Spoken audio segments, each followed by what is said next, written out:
Every time I end a war, they say if President Trump ends that war, he's going to get the Nobel Prize.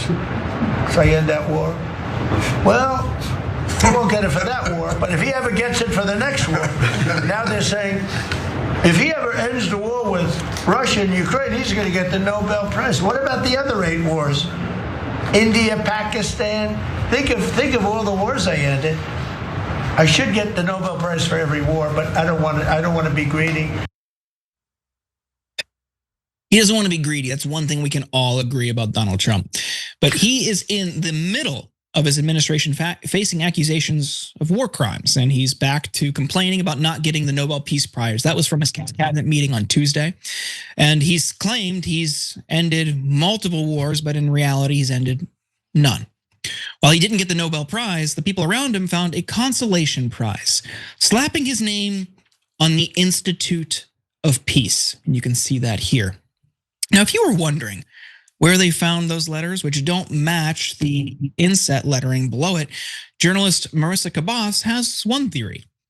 The metal letters the administration used to plaster Trump's name on the side of the USIP building today appear very similar to the ones Doge pulled off the wall when they illegally took over the space in March.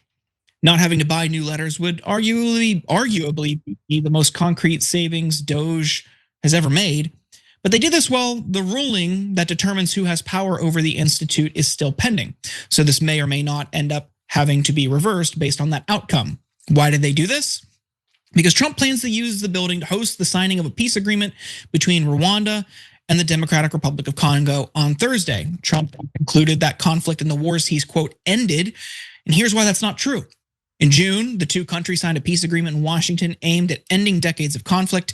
Trump said it would help increase trade between them and the US. Since the latest deal, both sides have accused each other of violating the ceasefire, and the M23 rebels, which the UK and US have linked to Rwanda, have threatened to walk away from peace talks. In July, the rebel group killed at least 140 people, including women and children, in eastern DR Congo, according to Human Rights Watch. But hey, he's got his name on yet another building, Brett, and I think that's something we can all celebrate. I mean, this guy wants a peace prize so bad he's starting wars so he can end them, I guess. Like, is that what's happening? And honestly, Trump, I'm sorry, the best way for world peace is to never give you that war by the dynamic we've just established. Like, dangle the peace prize in front of this guy, and sure, he's gonna go out and try to end a bunch of wars. And all the wars he's claimed to end follow essentially that exact dynamic. Either he's made them up and they don't exist, or like this one, it's like a key group just isn't participating in the, like the people who are doing the killing are like not really at the table anyway. India, Pakistan, half those countries, one of those countries was like, he did nothing. He was not involved in this at all. And so on. And the one where like the Azerbaijan one, he kind of was the most responsible for making a difference in. He can't even get the name of the country right. But I think at the end of the day, we should just like tell him, all right, just one more war, buddy. If you get rid of it, if you ease tensions globally, just one more time, we'll give you the peace prize. But we never do, causing him to actually do good because his only motivator is putting his name on stuff and getting ribbons. In this Republican Party has always been like, why do you get a trophy for everything? And Donald Trump wants a trophy for everything that he does.